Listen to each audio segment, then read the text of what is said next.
Hari pertama masuk sekolah, guru dan siswa SDN 15 Rengseng Sawah panik berhamburan usai mendapat ancaman bom dari orang tak dikenal. Ternyata pelaku teror tinggal tak jauh dari lingkungan sekolah.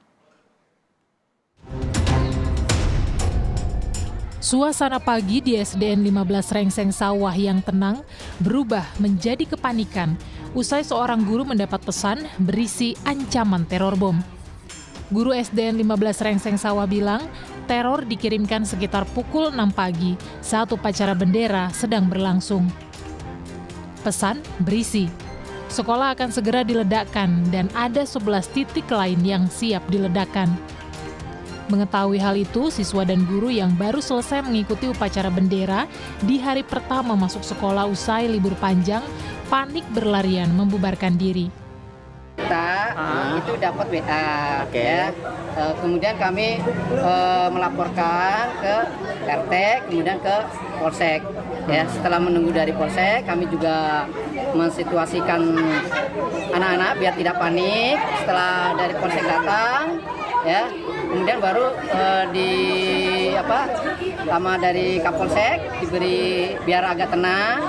Setelah itu dihimbau oleh Kapolsek, anak-anak suruh pulang. Tim Gegana dan Densus 88 Anti Teror Brimopolda Metro Jaya langsung mendatangi SDN 15 Rengseng Sawah. Setelah menyisir selama kurang lebih 4 jam, tim gabungan menyatakan tidak ada benda mencurigakan ditemukan di area sekolah.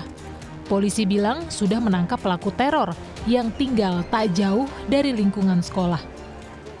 Kegiatan teror yang terjadi di wilayah Rengseng, Jakarta Selatan, untuk pelaku satu orang inisial MY beralamat di sekitar lokasi kejadian sekolah itu sudah diamankan. Saat ini ada di Polres Metro Jakarta Selatan, masih dalam pendalaman dari penyidik terkait tentang motif, tujuan dari yang bersangkutan.